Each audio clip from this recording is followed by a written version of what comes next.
Hey guys, it's been a while.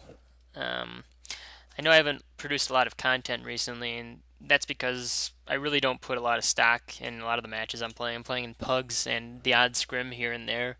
And really, with my type of build, the way it gets better is by working with your team to let them understand what you're trying to do and that they can work off of it and you can work off of it. Everything else is kind of just you're basically telling your team do this, do that, and it makes everything a lot slower, and a lot of things don't happen off your distractions, off your plays that you make. So it's very difficult to show you guys the upper limit of what my play kind of does for the team. But I have been trying in pugs to kind of guide the pugs a little bit in terms of okay, this is happening right now. Please attack right now, this exact area, kind of thing. And that works to a certain extent. But when you have different players every time playing, it gets a little bit difficult to really be effective with this build. Especially when people have seen you all the time, they know how dangerous you are in terms of having the revolver at a pretty good aim ability. So I do like CP5 maps though, and for my build in particular, CP5 maps are pretty much good with a pug or without a pug. And certain maps are really good for it, like Goalie Wash, for instance, and Snake Water. Snake Water is good for it because there's multiple flanks you can attack the enemy from, and same thing with Goalie Wash. On third to second, there's the garage area you can go from, and there's also the choke area.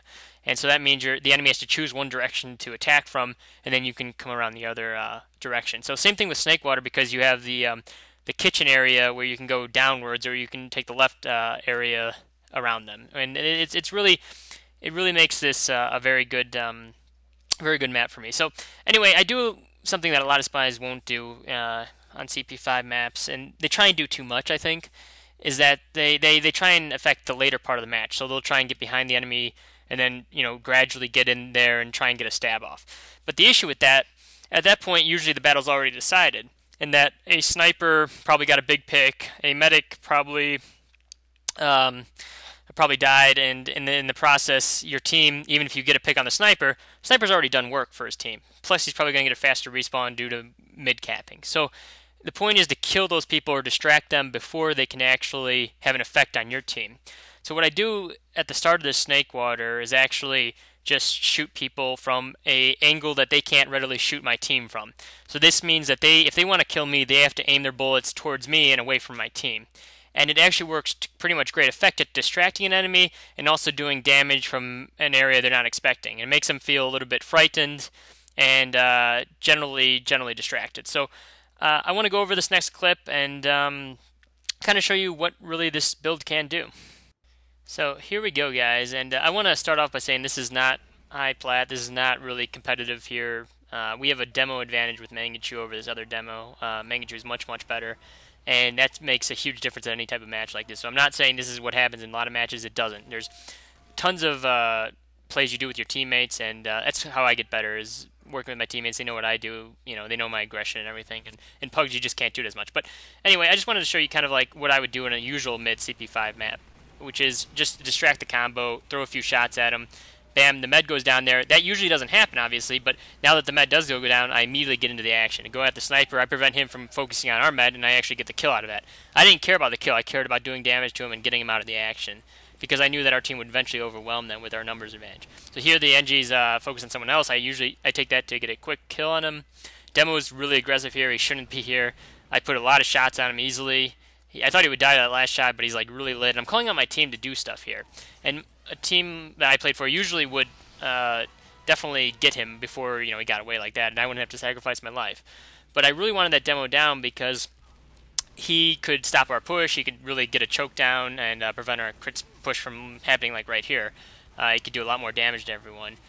Here our med does go down because they don't really think about the flank at all. That was in the yard. We called that out, and miscommunication, I think, on both people's parts. It might have been a little late for our call. So bad strategic mistake. But good thing that our actually medic died because he can now switch to Uber. Unfortunately, he does not switch to Uber, and he keeps with crits. Crits is all right when you're forcing a battle on even terms, right? But here, both meds went down in that crits push, so they did get the med. But even if you have a slight advantage, where are you going to push from on this final point? You got to choose an angle. And if you're called out with crits, that other medic is just going to run away. He's going to put himself in a position far back, like in that left corner. So you basically need to get that first crit sticky to hit, especially if they have Uber. If it's crits versus crits, it's a decent play. I mean, it could go either way, but the way we do it right here is basically the medic goes in the upper left entrance over there, and they just spam away with just the demo spamming, like no one else putting any pressure on anybody else. So that means that sniper can just focus on that right area and he kills people immediately. It's a really stupid thing. So really gets me mad at plays like that. People like to really push in pugs because they want to be aggressive, they want to get kills, and it just doesn't make a lot of sense. You got to play the waiting game sometimes. You see, right here I'm being defensive. I'm waiting for them. If they're going to make aggression, which I think they will, I'm going to wait there at the entrance. The NG sees me. That is fine because it cuts off the NG's ability to flank our combo because he knows I saw him, and at the same time doesn't really do much damage to me. So I'm looking for any opportunity to push. You can see though the kills are going totally in their favor because we're just pushing from one direction onto this map with crits, hoping to get a kill maybe on the med. It doesn't work out. So now we're going to be pushed really hard. I know I'm probably dead here. I'm trying to get a pick on the med if he comes through. Throw a few shots, hope a teammate helps out. It's only the sniper. I get him, but unfortunately that really doesn't do much. I mean, sniper's alright. It kind of slows down their push to third, but at the same time, it's not a big deal. And I don't really care about living or dying there, to tell you the truth. My gameplay is directly tied to how my team does. If my team does well, I can help accelerate them, help secure the point. If they do very bad, I can sometimes salvage the situation, but most of the time it's going to come up to where I'm behind them and I can't do much. So you really got to play this build very, very conservatively, especially when you're going up against a spy like Stabby, who's going to try and call you out. A lot of spies don't do that. They're not as effective at calling out spies, but Stabby particularly tries to do that with me. So what I have to do is kind of wait for him to make a play, and he just made a play on our pyro because he's.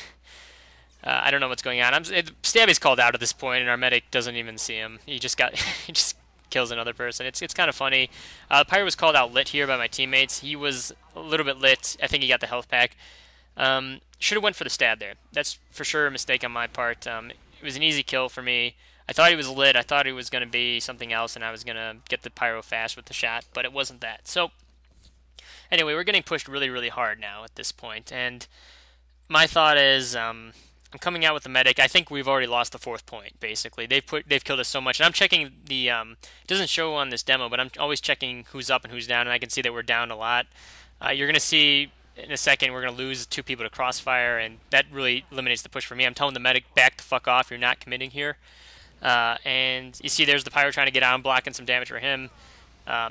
Stabby gets our med again. So we're just really, really messed up here. And again, at higher levels, this is not going to be exactly how it is. We're not going to make these stupid mistakes by trying to hold lobby, but it's what happens here sometimes in pugs. So anyway, they're going to try and push in, and now this team's making a big mistake because they're pushing in with 7 people versus 9 people because our med just respawned. It's a very, very stupid play on their part. They should have waited for numbers and then Ubered in. But because they did this, they give us actually a chance to defend. And we really make them pay for that. I'm able to kill the scout there, put some damage on the med there. A few of those kills, I could have shot the heavy a few times before. I killed him like a microsecond earlier than stabbing him, but I didn't realize he was going to take so much damage right beforehand. The scout there, he probably would have been killed by the sticky traps. Same thing with the med, would have been killed in a second. So not a big deal, but I'm still helping out the team with damage a little bit. It makes the push go a little bit faster, and speed is really important in CP5 maps. This is definitely a map which is really tough to push out of, so you really want to make it. This is a big play for me, actually. You see, I don't do too much to the damage to the NG, but he's overcommitting here. So is the demo, right? And basically, I'm just running behind him. I'm going to try and put damage on the demo or distract him. The NG gets taken out immediately by our forces coming in, and that demo overextends there. Demo really is not nearly as good as our demo. So again, that's our advantage on our side. That's probably one of our biggest advantages. And Pyro forces our medic there. Now I know that's a spy. Everybody knows that's a spy. I'm trying to get the medic here, right? He's going lower left, and I'm calling on my team to follow. Help me out here. I see the spy there. I can't turn my back. I can't run at the medic or Stabby's going to stab me, right? So here comes the NJ. They're all coming at me. I'm trying to distract, trying to get my team to just spam the hell out of them right now. But they're all capping the point, and we don't get the med out of that. I think that in a team environment, there would have been like one person on the point, everybody else spamming the hell out of that. And granted, they're not going to be baited as well in team formats either. The medic wouldn't probably be up that close anymore, but still, it's just it shows you what the pug environment is. It's not an environment where you can like call for people to do stuff. They're just going to ignore you a lot of times. So um, anyway, I got to work with what I have, and what I have is basically be conservative as hell, call things out for my team. I see the sniper there, I'm calling him out, and I see a sticky trap on this window right here. So shoot that sticky off, and I call that there's probably other stickies there to our demo. So our demo is smart. He puts his head out for a second, and then moves right back. You see that he made the other demo explode the trap. He's very good. I thought that was a little aggressive, but he was able to pull that off pretty well. So there's Stabby just shooting from below, and he's been aggressive all game. See, I see him immediately go to kitchen. Now I'm just going to cut him off and call him out the entire time. And this is where it really hurts to be a spy, because if your team's not pushing with you and people try and take you out, then you're out of the game and you're not getting information in your team. So now there's no information from him, and we can push forward. We got a few frags. Mangachu's doing a lot of work. And we're really so here. I see the sniper right there, and my only goal there is to take a shot from Mangachu. I want the demo to stay alive for the final push, so I block the sniper. I put a shot on him. Goal was not to kill him or anything like that. The goal is just to save our demo's life, because I know how important he is to the push. So a lot of times you can use yourself as a body double, saying looking out for things using the dead ringer. Here I get behind them. Stabby's down still, and he didn't see me.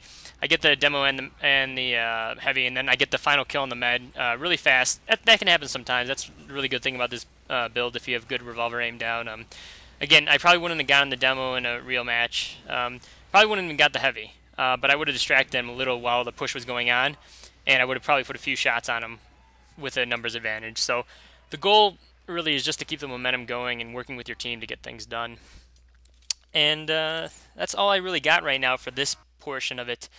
The next thing I probably want to go over, hopefully later this week, is another part of improving your general revolver aim that I didn't really go over in the other videos. For me, it's always, you remember, it's like a golf swing. You got to remember all these different parts to make it so that you're reliably good for your team and you can be counted on in very tense situations to put out damage, whether you're the one distracting or they're the one distracting. So I want to give you guys another helpful hint, hopefully, for some of you who've been trying to improve your revolver aim. Anyway, thanks for subscribing, guys, and staying with it for this long, and I'm hoping I can give you guys some better content. So I will talk to you later.